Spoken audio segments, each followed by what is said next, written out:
I'm Clyde Flanders, 75 years of age. I'm one of the founding members of the Trinidad Valley Harps Steel Orchestra. That is a project, the first project after elementary school. As youths, we took on. At the time, we didn't have no role models.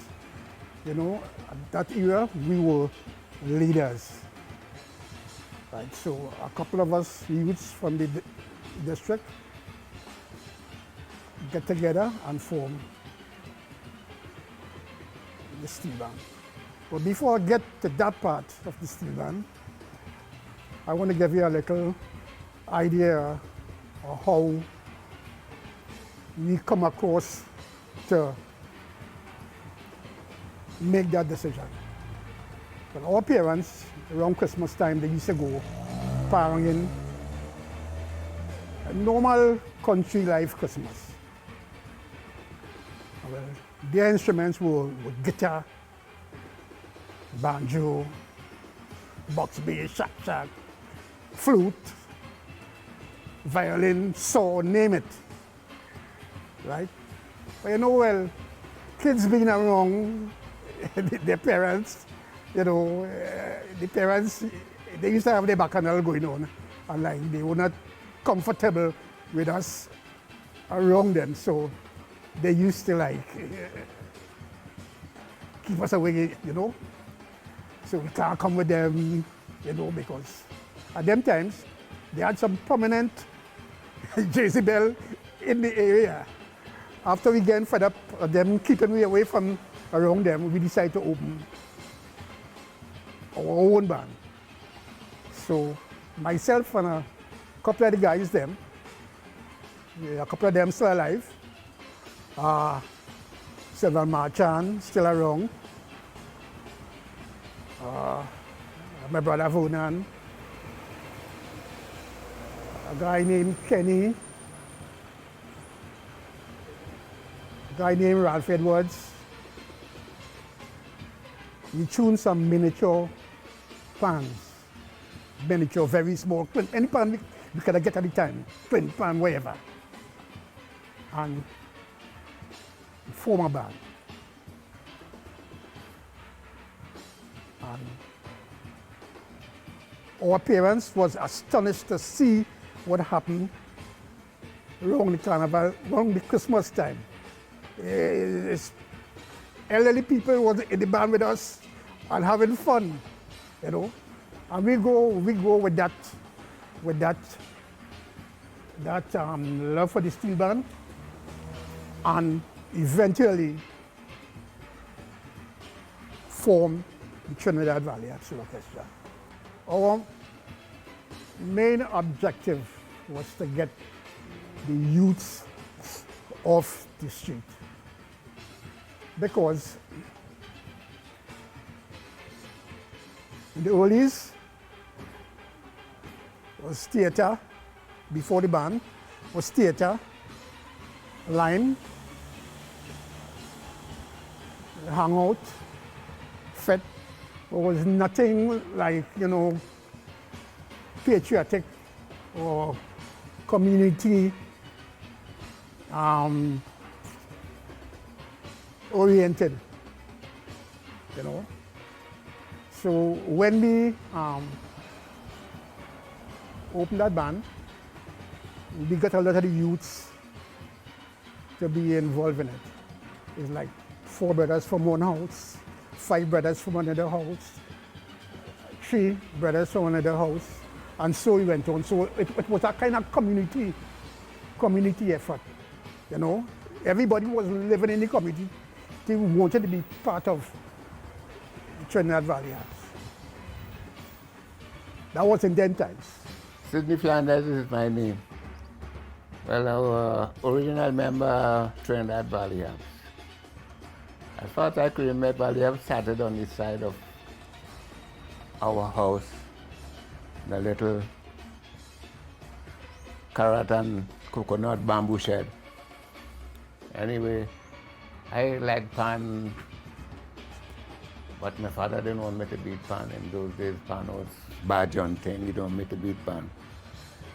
So he want me to play guitar. I don't want to play guitar. But anyway, I had a fella named Crane. A pan tuner used to live not far from us. So anytime my mother sent me out the road to buy something, he used to call me to touch some note for him because he always tuning pan in the gallery there. Anyway, I said touch one thing, touch, and he used to show me a little rev on the pan and thing. Anyway, in those days, my hair easy, I used to pick up fast. So he tuned a pan for me. So I had that pan in the house, unknowing to my father.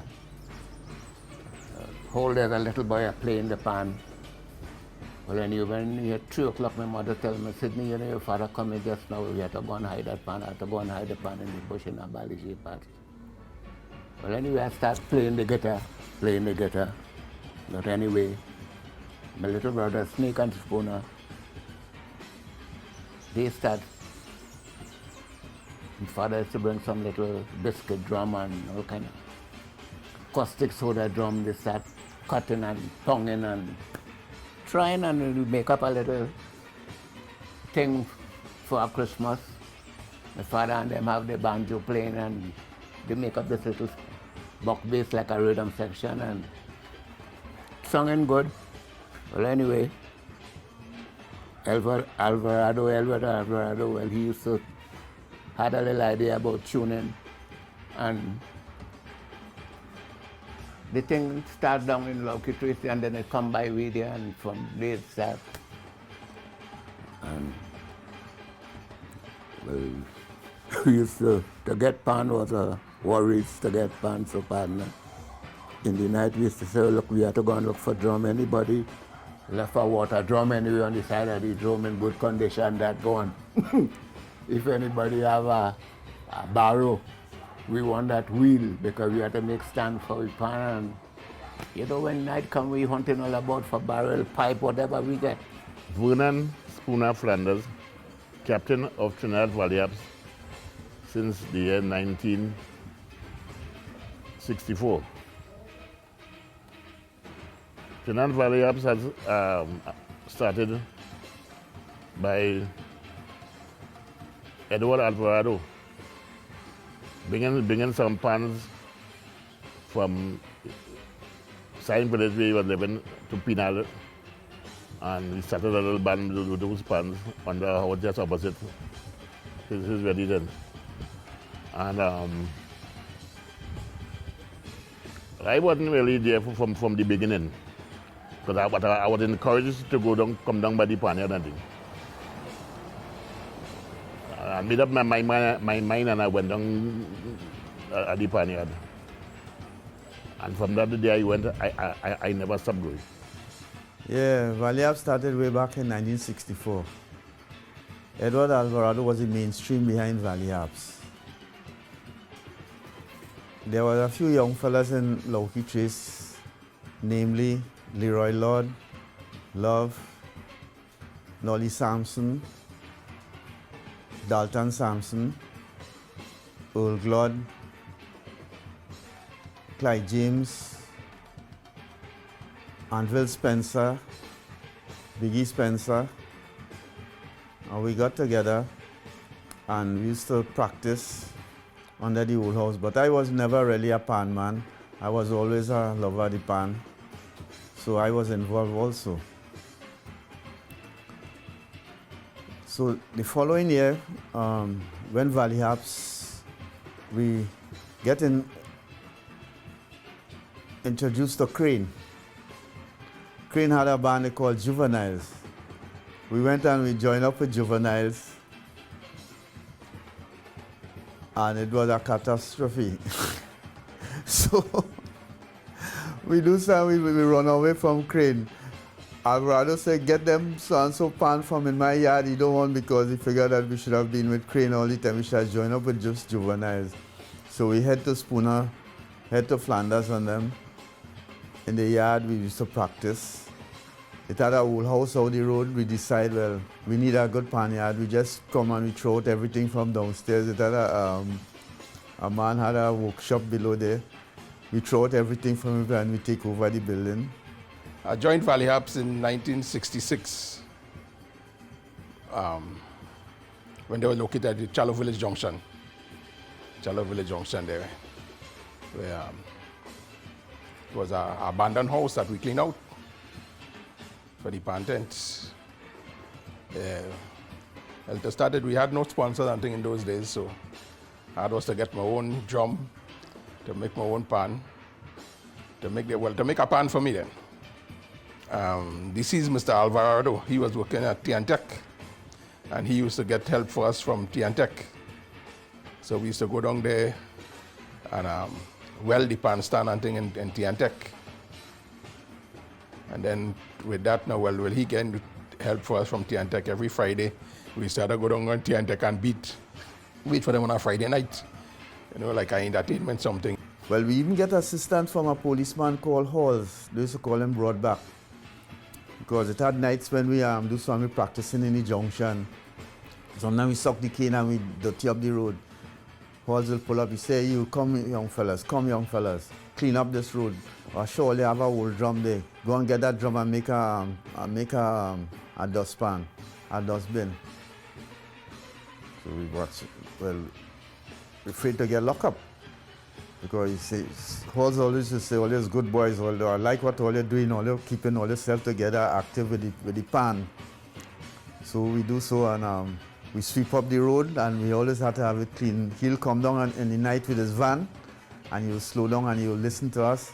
He made a contribution with pans. I joined the band in '64, and in '65, we had some engagements. And they end up tuning some pans, and the band increased. And so I end up on tenor. And that changed the whole aspect of the band. Because a little struggling stage, by a little 10, 15 members, we went to 25 plus. You know, and from there on, there was no looking back. We had a panorama at Separia in 1967, somewhere around there. Keep either by the JCs or the Pegasus Club. I can't remember, it was so long anyhow. And taking part in the panorama and thing, I'll be able to play ping pong solo. It was played by Alvarado, and a piece. I can't remember the name of the piece we played anyhow, but we played and we won the panorama, the one that had Separia. But 30 days after the panorama, they came and gave us a different results, stating that Deltones had won the panorama and what, you know, and that we were more or less angry about the whole situation and thing, because it is a panorama and the judges give a decision at the spur of the moment. How come you could come and change it 30 days afterward? So then the national panorama was in the air, and we decided to go to the panorama in San Fernando, hoping, it was 13 bands in the panorama in San Fernando, hoping that if the Deltones come, whatsoever place Deltones make, we must be the place ahead of them. Right? Now, going to the panorama in San Fernando was another heartache and headache, because we have no stands and whatsoever thing. So we went across by our school, and we took 23 length of pipe to build our pan stands and thing. We used to go by the market and thief drums and things. There are some dogs by the market. The bad, like here, when you go out by the market, my pan have sling and shot. They had to run out and we taking up drums, wheelbarrow, old wheelbarrow with wheels and things, all of that to make.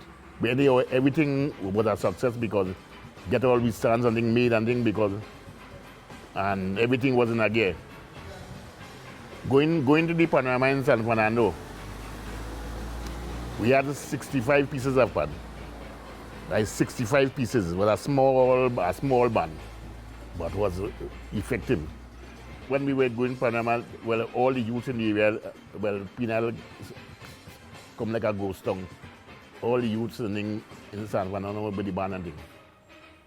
But when the band started to play, all those youths then disappeared because if they find we was too small to be in this Panama thing. And in those days, Panama and San Fernando was really great, you know, because a lot of people from Port of Spain used to come down. So the whole was kind of packed full, jam-packed.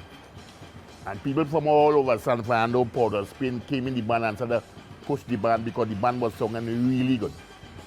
So you have to play on the back track. On the cycle track, coming across from the back, coming and they had a little beach there, we had to play, they had the people then, we marched down that beach, and then we have to go again and play to buy the mayor's boat. When we reach by the mayor's boat again, we march down the place, find like Chili Baby, have everybody running in Skinner Park. And then you have to go around again, just opposite Neil and Marcy, it had a concrete stand there. You go across there again and mash up the concrete stand and then thing. And to get it short and sweet, we end up coming second in the Panorama. In those days, the following week after we had to go to Port of Spain. Mr. Flanders was one of the mainstream behind the band. When we in '68, when we decided to go Panorama, money was really a problem. We had no sponsor or anything, and Spooner them borrowed money from their father to sponsor the band, not knowing if we will win, if we will come first, second, third, or what. I can remember the first year we went to Panama, you had, in San Fernando, you had some fellas, I think it was from down Navet there, they were also Valley Harps. And they told us, well, if we come here and we beat stupidness, we got to run out of San Fernando. And it so happened that when we did roll out, and they hear the quality of music, they end up joining with us and pushing pan too. I can give you a little history about the impact of the band for San Fernando.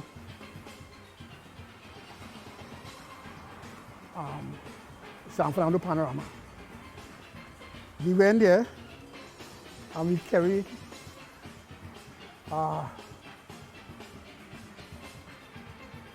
people to help, supporters and stuff to help pull the pan and as we go along playing on the track. In those days, the Panorama was not as previously. The band has to play and parade at the same time. You know, so you start at the back gate and you parade along the cycle track in front of the judges. So when time the band start up and looking for the pullers, everybody went and hide. They went and hide, like they kind of embarrassed because they band from the country. You know, they embarrassed. And it's, at the time, Steel Band had a brotherly love. Some of the other bands from San Fernando, some of the people from San Fernando who hear how the band sung and how nice the band sung, fall in and start pulling the band and pushing the pans around the track. And then our supporters came in and see what is taking place, and they come and join in the band. Yeah. And we make history. We make history with that performance in San Fernando. And the nether weekend was Port of Spain. And although we make a good impact in San Fernando, some of the players in the band, they were hesitant to go to Port of Spain. They didn't want to go to Port of Spain. They find the band too small to go to Port of Spain. So I get kind of a little angry with some of them at the ball at them. Say, if you could create an impact in San Fernando, you could do the same thing in Port of Spain. But anyway, after talking and convinced them, they decided, well, we go. Some of the guys, them walk with the dark shades in their pocket. Walk with the dark shades, And when the band started playing, couple of them well had on the dark shades, man. Because they want nobody to recognize them playing in their band. But again, the impact of the band and the reaction of the crowd, the people around the band, them guys then take all the dark shades and they wanted everybody to recognize them. They realized, well, what was happening. And when the band played for an hour, and them time the band playing from the beginning as they enter the bull drag. Who knows the savannah good? As they leave the street and you enter the bull drag there, the band play from there for an hour straight without stopping. And it's the first time I saw a stampede, human stampede. It's people. People, they used to have, them times they used to have the bleachers for people who can pay to go in the grandstand. They used to have the bleachers there. So you used to go with your food and your drink something and sit there and listen to the band. They used to have a fence that separated the bull drag from the bleachers.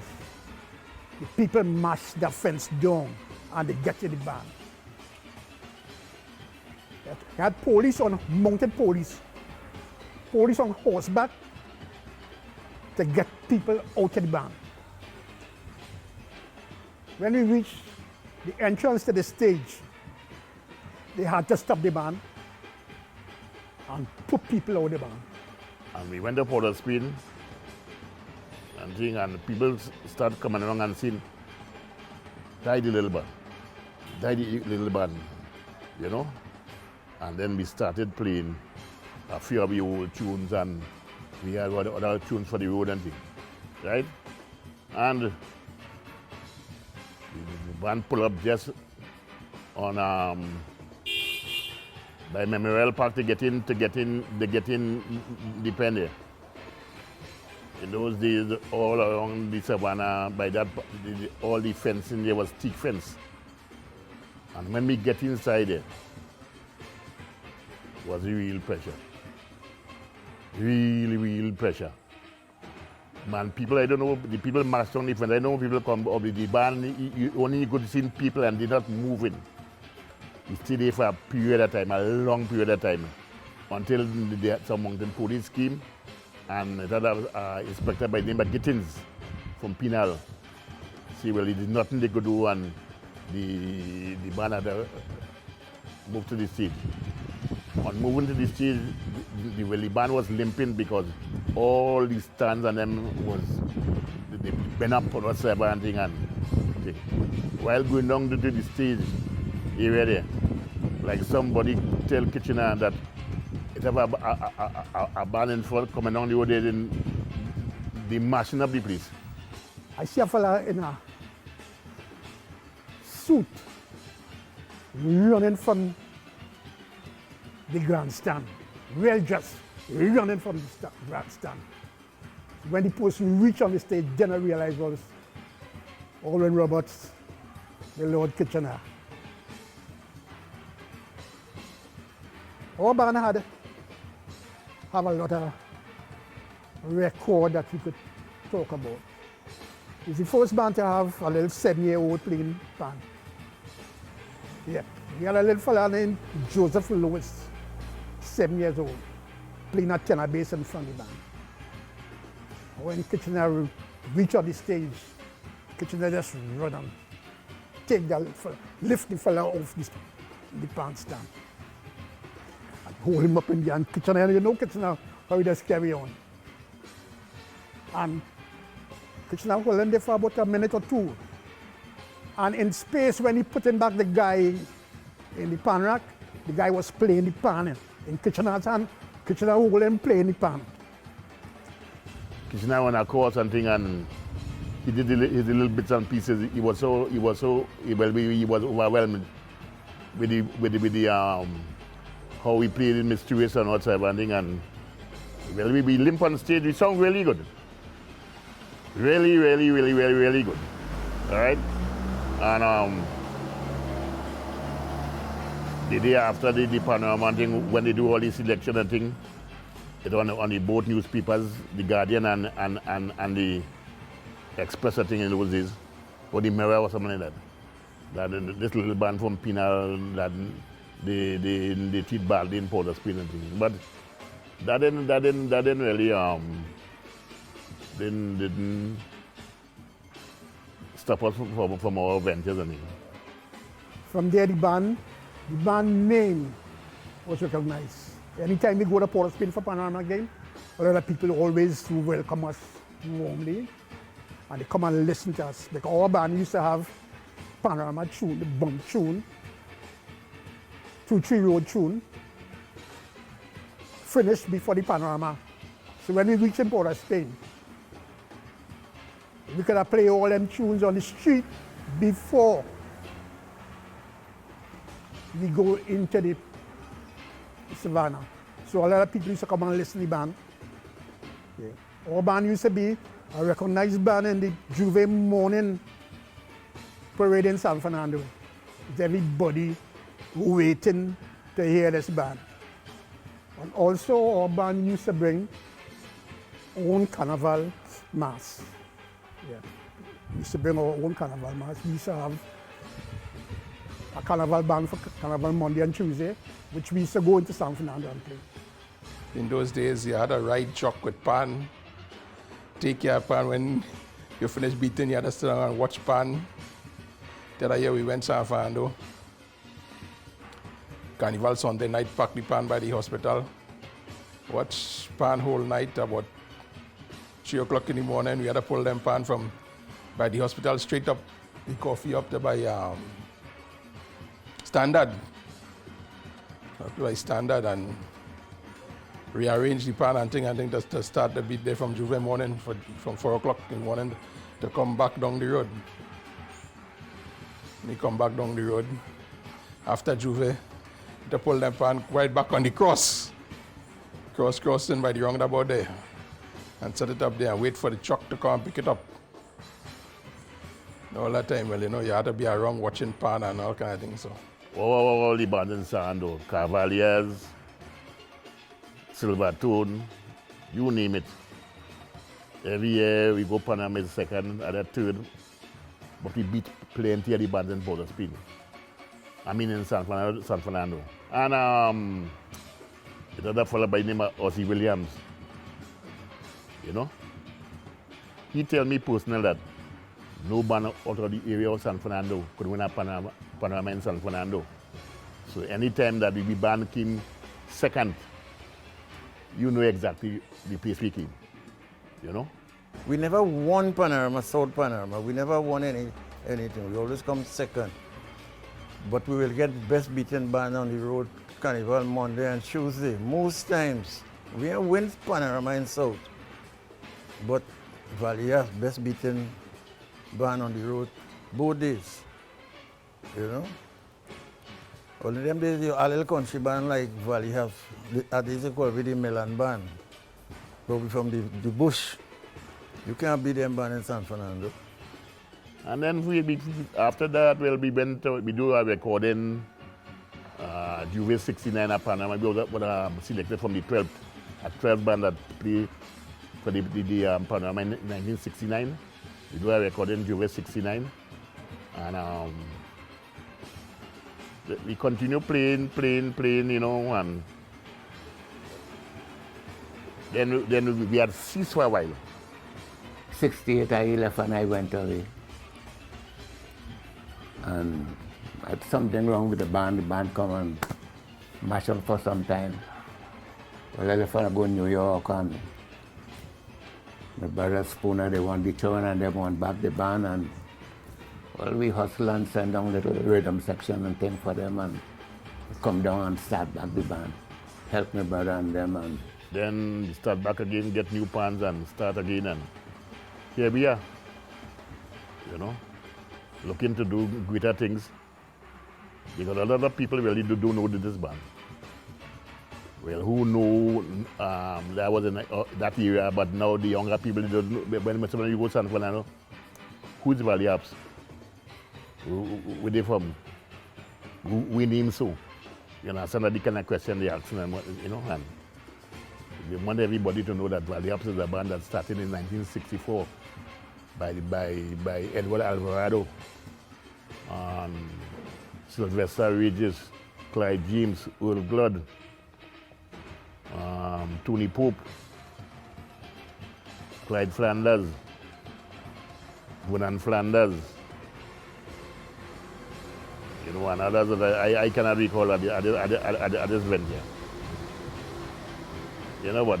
Again, having a steel band was really a struggle, and people but a drum couldn't rest in peace because pass in the night and pick it up, get for your friends, pick up that. Anything that is possible that we could make something, to make a rack or something for Carnival, we pick up that, you know, and we reach today. Yeah. Our band had players from Siparia, Palaseco, San Fernando. Our band became a force to be reckoned with. Valley Harps was more like a community band. It consists mostly of brothers. We had Mahabir brothers, consists of Patsy, Blinded,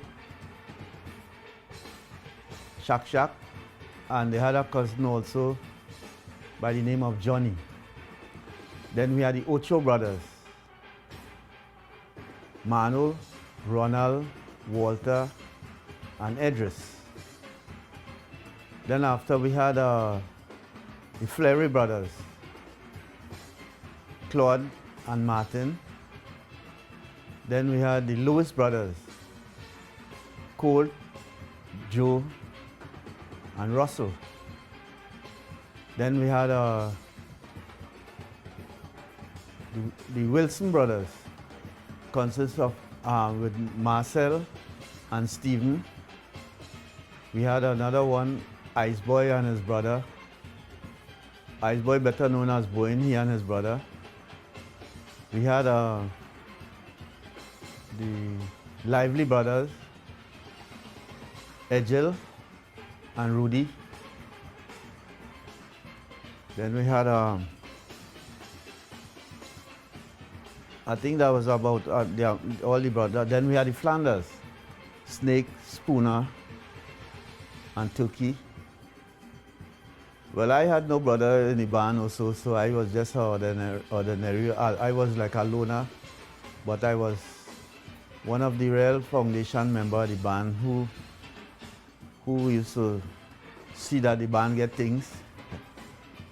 I used to was the flag waver. A lot of people I used to have to, and you just beat pan. I said, no boy, I never used to play pan. They keep telling me, yes, they see me playing pan. I said, well, all right, if you see, most time in your life, people believe you.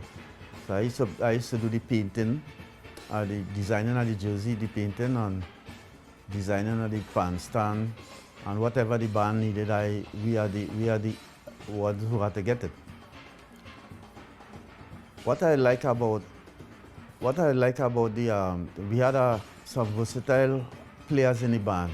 For instance, Egil and Manu. Well, Manu was about the most versatile person I see. I had around Penal, I could say, or maybe around St. Patrick, if you want to say so. But because anywhere you put Manu, he was capable. Well, Egil used to try his hand at arranging, but he get a little setback through misunderstanding. But he was good. Our band play in one of the earliest bands that play in church in Trinidad and Tobago. We had a priest from Siparia. He used to come and take the band and take us all over the place playing pan.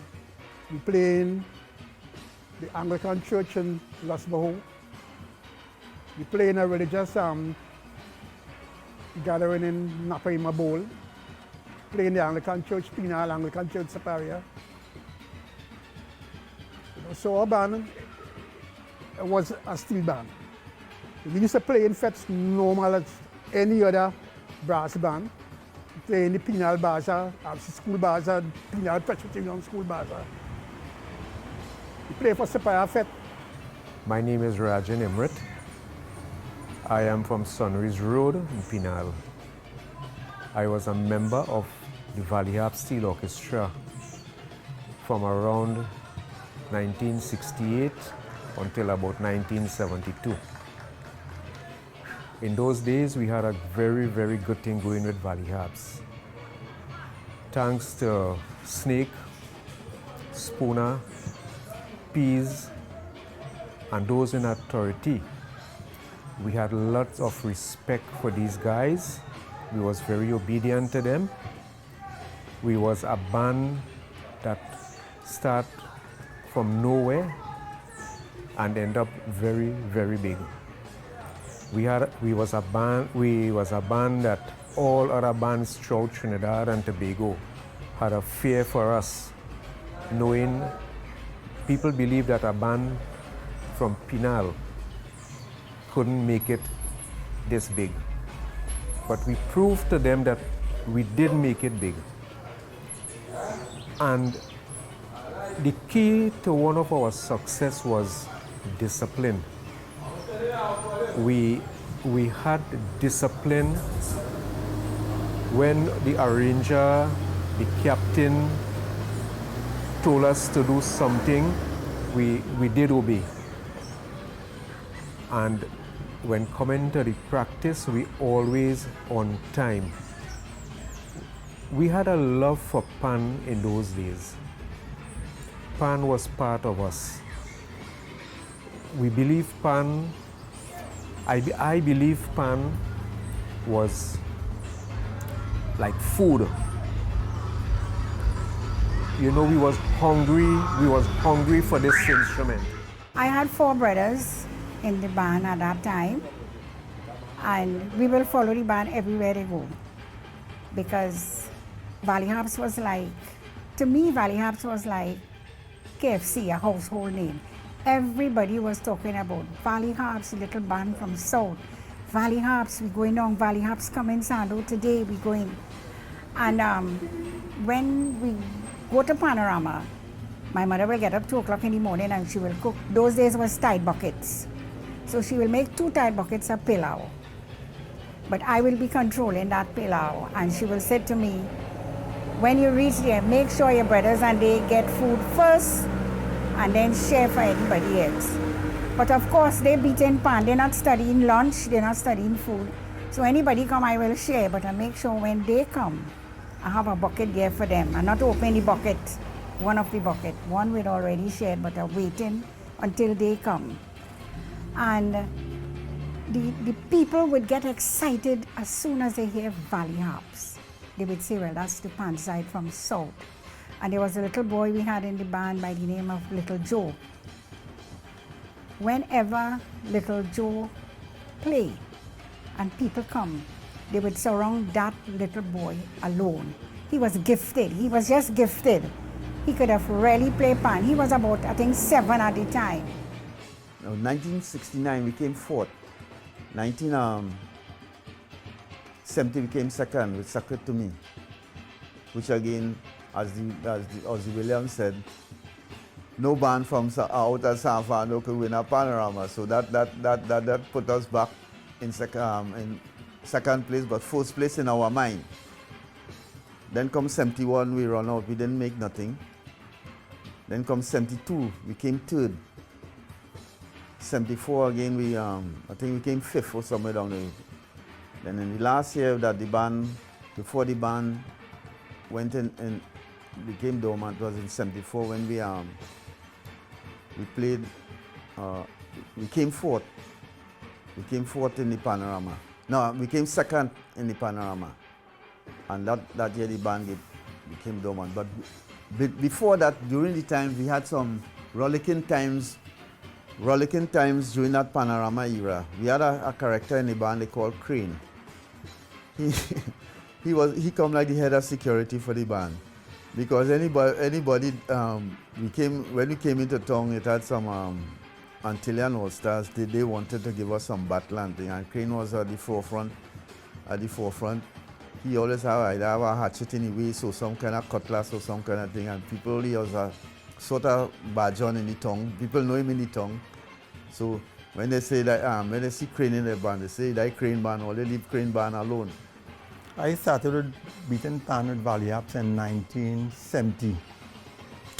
That was the year the Panorama tune was Socket to Me.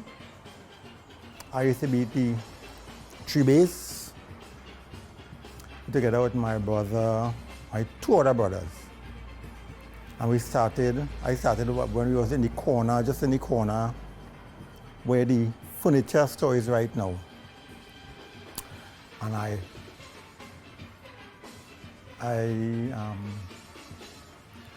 beat with them for about, I think the last year I stood, I think it was 74, 1974. I think that was the last year I beat with Valley Harps. And for me it was interesting because we not only calypso, we played in Fete, we played rhythm and blues tune, you know. And one of the tunes I could remember in 1972, there was a play in the bowl, Naparima Bowl, Moon on a Rainbow Shawl. And we went there and we beat Modern Child Reunion by Paul Simon.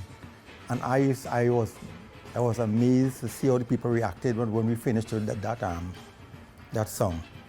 And it was good interesting because I love to sing and all too. But at that time, you know, they didn't have no vocalists. It was just the pan, you know. And the arranger at that time was Eddie Alvarado. And he was a good arranger, I find. He was a good arranger. But what I didn't like is that they victimized us a lot when we enter Panorama. You know, we could have placed higher because we didn't have a good sponsor at that time, you know. You know, they always put us down low, but in the end, I think Valley Harps did a tremendous job. We had good girl supporters like Francisca, Vero, Brenda, Marcelia, Linda,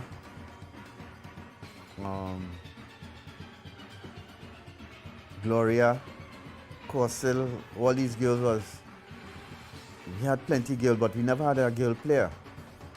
It's in the second uprising of Valley Harps, we had a lot of young lady playing pan, because in those times plenty people find women playing pan, it was a disgrace.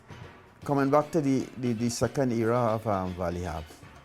Valley Harps had a good thing going during that era because pan get in a way we didn't have to push pan. We didn't have to push pan again. We had trolley, 40-foot trailers, where we had the youth. You had to push pan and all these things. And we had plenty young ladies playing pan, because I can remember in 2011 when we played at Trinidad, we had about 15 tenor or 16 tenor playing, and out of it we only had about 4 men playing. All the rest was young ladies playing pan. And then Valley Harps came, they used to practice out in the village on our house.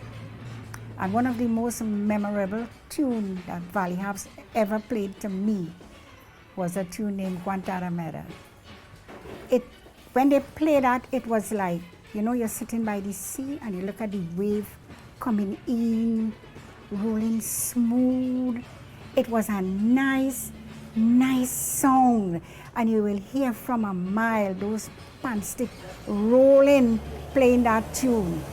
And we will go for water by the pipe, and we will turn the pipe low, and then we will go by the door to watch them play, because we couldn't go in the pan tent. Our parents wouldn't let us go in the pan tent at the time. What spoiled plenty of this pan now is this Facebook and all these things, because people The young people now, what they're doing, they're dedicating themselves more to this. Every minute you see them, they think, even though they come in the pan yard and you're showing them something to practice, when they come to practice, they're on the phone. And it's a total distraction where the pan is concerned now. They will come, they will learn a tune, and they'll run by the road, they're on the phone. Phone is a total distraction now. But you see, sometimes when you try to regulate these situations, it has caused a conflict, and that caused a conflict among our band. Valley Harps had a time that it was the most memorable pan-side playing time in our time. It was extremely exceptional. It was great. No other pan in the South song like Valley Harps at that time. And we lived through it up until this time. I'm still a follower of Valley Harps. And one thing I know, Eddie was dedicated to the pan, Spooner, Snake. Up to now, Snake's still dedicated because he don't rest his hands. You know, hands don't rest when the night come or when the day comes. Snake like her hands up and down, whole day, whole night. He like everything in place. I am Ralph Edwards, one of the founding members of the small drum Parang Steel Band. I already had a xylophone, so I was a bit musically inclined. But I never did play with Valley Harps because I left the country early. But I did share some of the experiences when we played with Juveniles, a steel band led by Crane. We had gone to Queen's Park, Savannah from Penal, but the drums were never covered. So when we started playing in Queen's Park, Savannah, people started laughing at us because the pans were out of tune. It has been my most embarrassing moment in all of my life. Then on the Monday, Carnival Monday, we had to play for Hollis Dulwich. And while coming up to Coffee Street, we had to make a right turn into Sepero Street to go down to the park. But the trolleys had no swivel wheels, so we had to lift the back of the trolley and drag it to one side in order to make that turn. Up to now, we still refer to that trolley as a wooden horse. I've been in Trinidad a couple of years now, and I always visit the band around Panorama time because I'm no longer living in Penal. And I spoke to Snake and Spooner about doing a little history of the band, but we only come around to doing it like about 2 weeks ago. I would have really liked to have more members in front of the camera, but unfortunately we have already lost nine of them. And some are living out of the country, some are living in other parts of the country that we're really not in touch with, so we just shot with who we had readily available. By long time when you play on the road, you know who would you come and listen to me? Uncle Joe, Old Man Marchand, Ulrich, KB, Flanny to come out Saturday's Panorama or Sunday. Flanny come out either the Friday night or the Saturday night with Sunday the Panorama and so. So Flanny come down the road. Well, but you see Marchand and Uncle Joe and KB and them also come and listen to me. And one year we practicing from by the crossroad between Estelle and Pontelende, putting flambeau one thing on it and thing because them train they couldn't play and walk. So we are waiting until we go in the Savannah or Skinner Park. We started practice. They even see honest in front of the Winer Boys. Yeah, telling you all these things, you know, I telling you. Yeah. Yeah, we go any windy day, pass any windy day, and we see anything that we will need. I taught a drum from Queen Anne Road. You know Queen Anne Road good? You see right up, you see it have a header on the side of the road, taking a corner, it's about location on a hill up so. I go up there and I say I empty calgum, I empty tetralite drum there. Good pan, I make a good pan. And I take that drum and I roll it down in the cocoa and I think that and I cross the road and come back in the Suswani and I come up and I come through all through the cocoa. Come through station 10, come through between that, and drop that drum right in the back in. I threw that drum for about 3 or 4 miles. For the love of pardon, nobody. Pardon. I'm telling you, I do that. You go tell a man to do that? When they go to the Penal below cocoa tree, you drum hooking up, but you see trouble. I put it in the water upside up to tight and put it like a little school bag. I buy on the side thing. By pressure. We going by a new town line in a week that was coffee time when I used to. We go in the pass in the back. And when we pass, we see a fella line up two gates. He didn't put no beer option in it yet. Just the free man. When he coming back from the week, we go with that one. We go in cinema and we praying for rain to fall to root out all them galvanized within the cloth market and people figure we coming home, we share that shit anyway. Like they will be panting though. But I'm telling you, hey, I could go on and on and on and on and on and on and on and on. I'm telling you. Yeah. We go down by Chateau de BBC, they have a cow penny. And they have some iron, but they're pushing for the cow to go in and things like how they have it in them big steel in America and thing, boy. We pretty big on that hunt. We take all them pipes, take all of that. We go to a location, they do some work in the back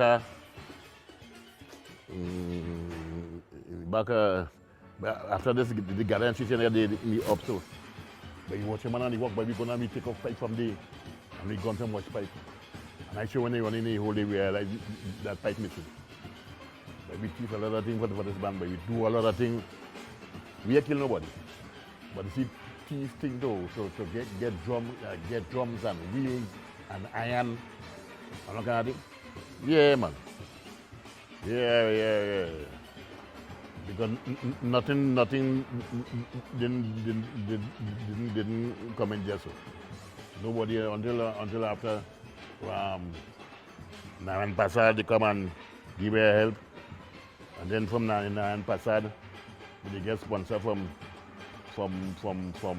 Tosoro. And the reason why we lost sponsorship in Tosoro because we wasn't in the oil belt area. There's a lot of like historic moments of the band.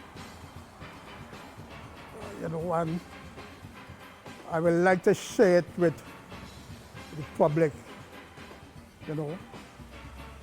because the Trinidad Valley Harps of today,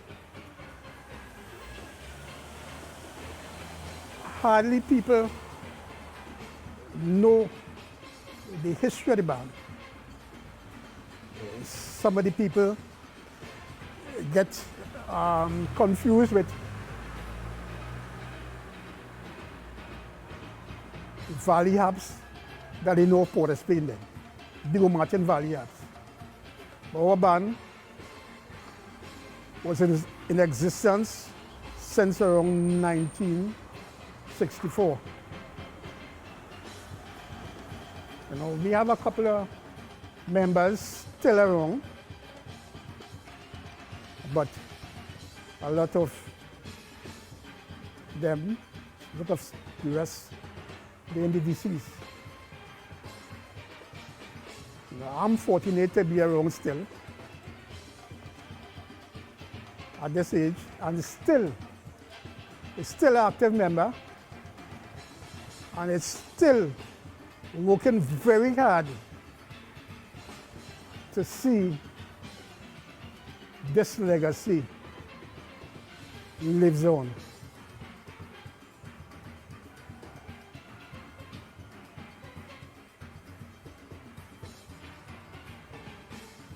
Presently, ringing the process of building a pan theater. And that is one of my biggest dreams, to finish this structure. Yeah.